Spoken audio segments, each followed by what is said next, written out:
Hello, curious minds. Welcome to one of the highest, most perilous, and most fascinating peaks of human thought. Today, we're not just going to skim a biography or summarize an ordinary book. Today, we're going to confront the work that split the history of contemporary philosophy into two.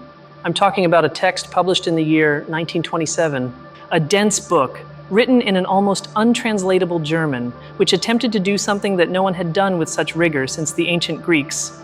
Today, we're going to delve into the thought of Martin Heidegger and his masterpiece, Being and Time. Heidegger is not an easy philosopher. His language is a labyrinth designed to break our habitual ways of thinking. But don't be afraid. My job today is to be your guide through this maze. We're going to translate his technical jargon into vital experiences that all of you have felt at some point in the solitude of your rooms. The question guiding us is the most fundamental of all. It's not why the sky is blue or what justice is. The question is much more radical.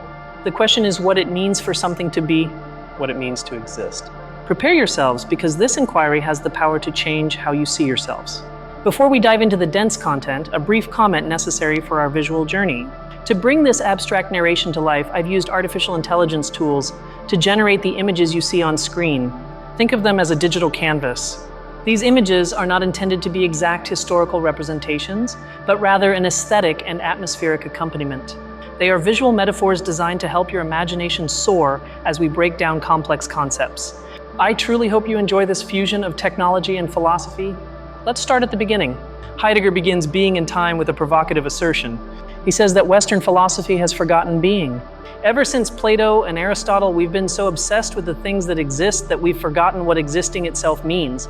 Think about this for a second. When you look around, you see a chair, a table, a tree. You see entities. Heidegger radically distinguishes between the ontic, which refers to concrete things, and the ontological, which refers to the being of those things. We've confused being with entities. We've treated being as if it were just another thing, as if it were the biggest or most general object of all. For some it was God, for others matter, for still others energy. But Heidegger says that being is not a thing. Being is the process, the light that allows things to appear before us. To investigate this mystery, Heidegger needs a starting point. He cannot analyze being in the abstract. He needs to interrogate the only entity that cares about its own being. That entity is us. But Heidegger refuses to use traditional words like subject, man, or soul. He introduces a technical term that is the key to his entire edifice: Dasein. In German, Da means there, and Sein means being, literally being there. We are not subjects locked in a cranial box looking out at the world. We are a there where the world manifests itself. Dasein is defined by its concern for its own being. A stone doesn't care about being a stone. A table isn't anxious about ceasing to be a table, but we are. Our existence is a task. We are not made once and for all. We constantly have to decide who we are. This brings us to the first fundamental structure of Dasein, being in the world. Heidegger breaks with Descartes. There is no I separate from the world. To exist is to be already always involved in a world. You can't take off the world like a coat. You are your world. But what is this world? It's not the sum of physical objects or planet Earth. For Heidegger, the world is a web of meanings. It's the context in which we live. An office is a world. A family is a world. Things only make sense within that network of relationships. To explain this, Heidegger offers a brilliant analysis of equipment. Let's think of a hammer. When a carpenter uses a hammer, he doesn't stare at it as if it were a geometrical object. The hammer is transparent. It merges with the action of hammering. Heidegger calls this mode of being for tools readiness to hand or being at hand. The hammer is what it is because it serves a purpose.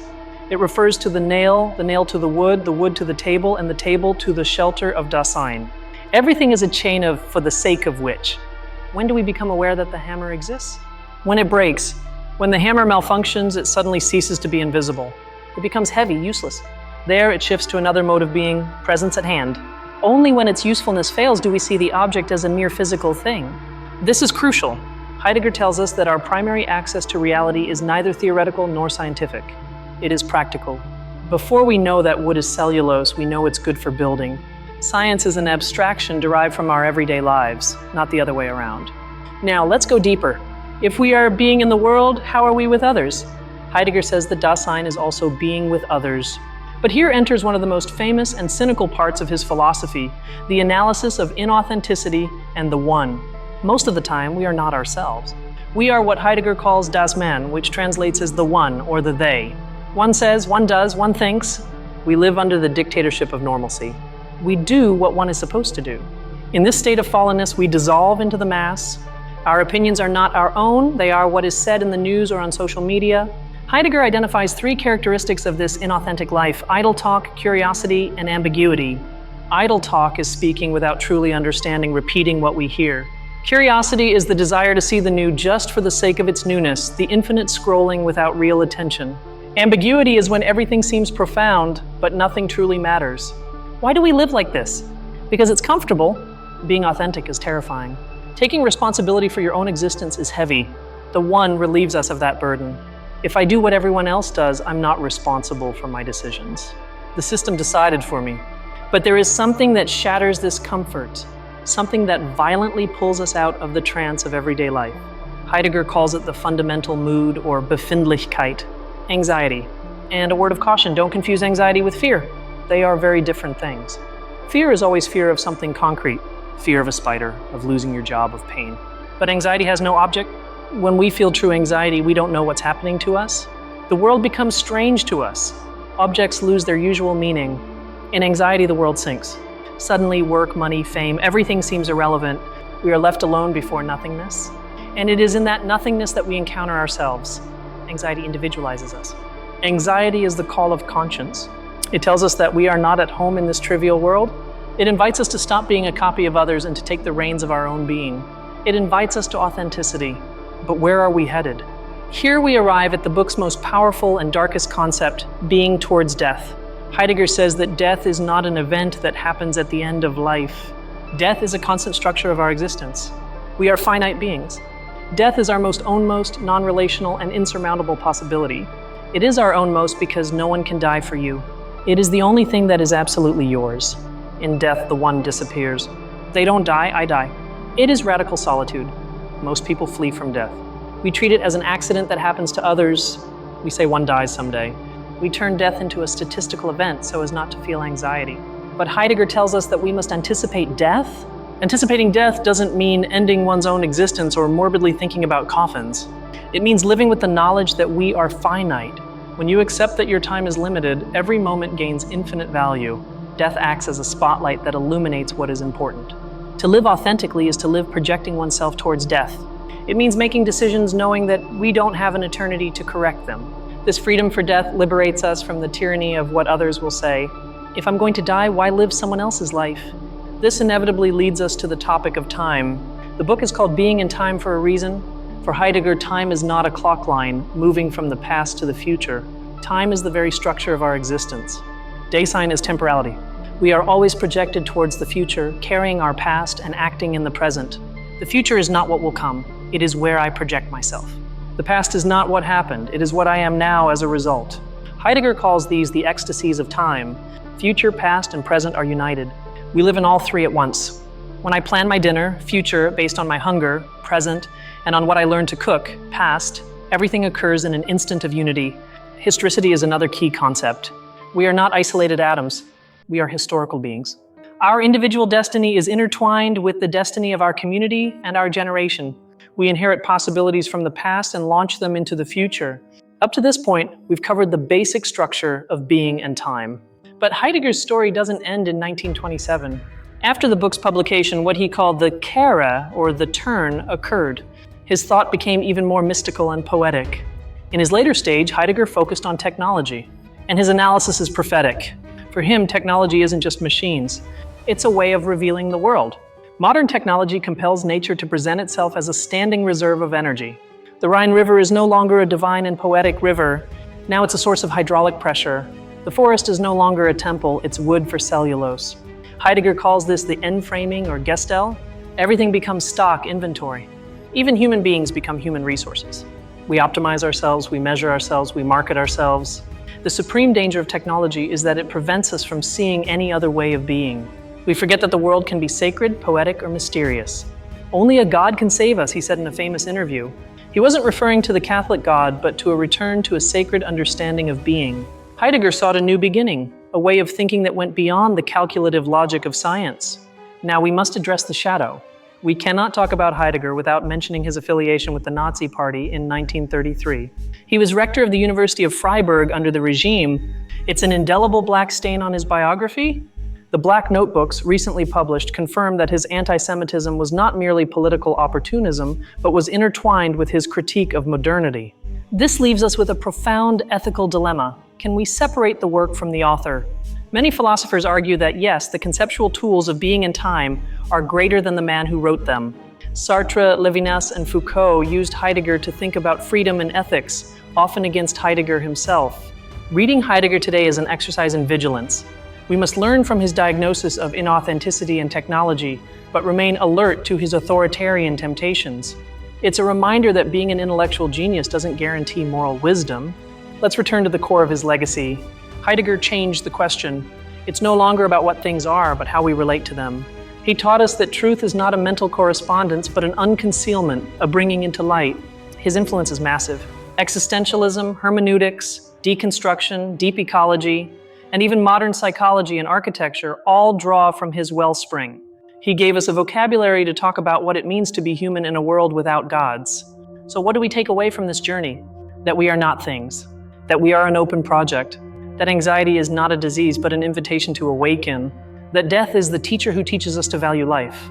Heidegger challenges us to stop living on autopilot. He asks us to pause, to breathe, and to ask ourselves about the miracle that there is something rather than nothing. In a world full of digital noise, his call for silence is more urgent than ever. Being is an enigma that we will never fully solve, and that is the beauty of it. We are the shepherds of being, the guardians of this mystery. Our task is to keep the question alive, not to close it off with easy answers.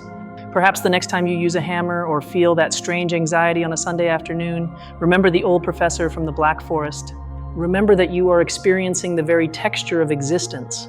Philosophy is not a word game. It is the courage to face life without anesthesia. It is learning to dwell in uncertainty. And in that uncertainty, to find our own unique way of being. We have come a long way from the question of being to the confrontation with death. I hope this conceptual map helps you navigate your own readings of this giant of thought. Don't forget that understanding Heidegger takes an entire lifetime. Don't get frustrated if you don't grasp everything the first time.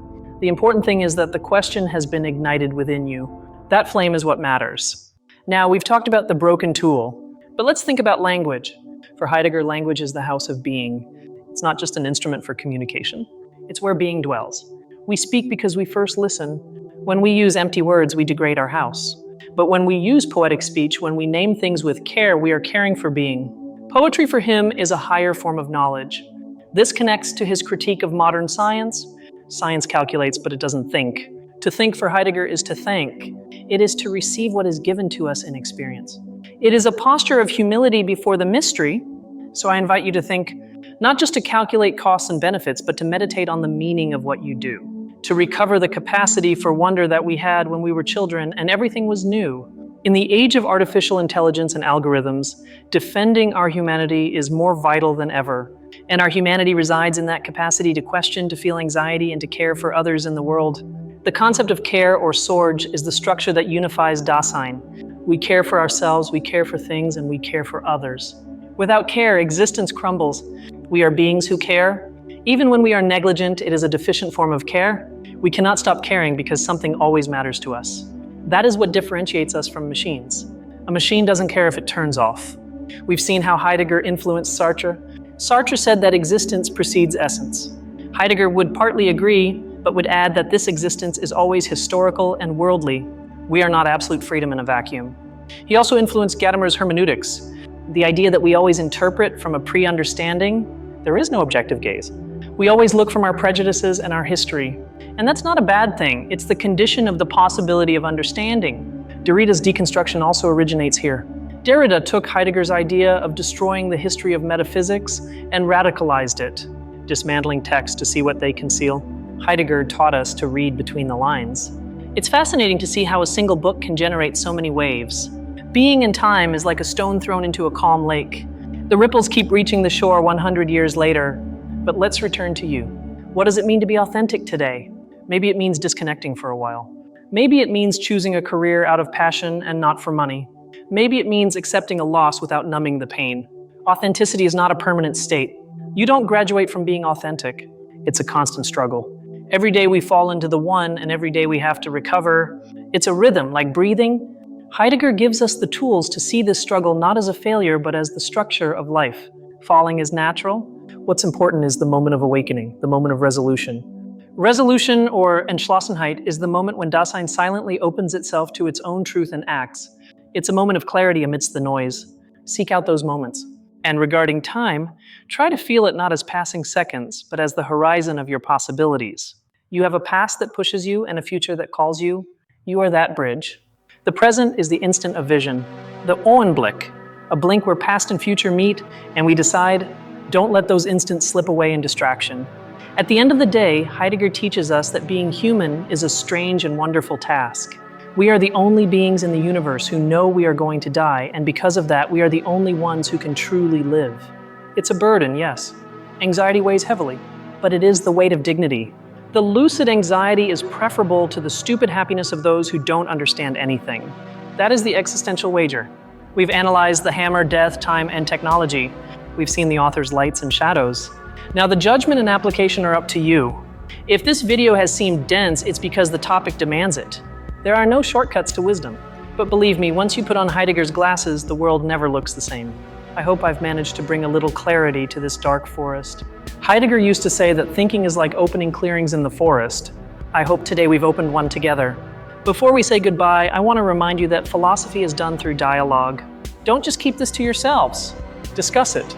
Ask yourselves if you are living your own life or that of the one. If these topics interest you, there's much more to explore. Husserl, Heidegger's teacher. Arendt, his student and critic. Sartre, his popularizer. The network is infinite. Thank you for joining me on this intellectual climb. I know it's not easy content to consume, and I greatly value your time and attention. You are the reason for this channel's existence.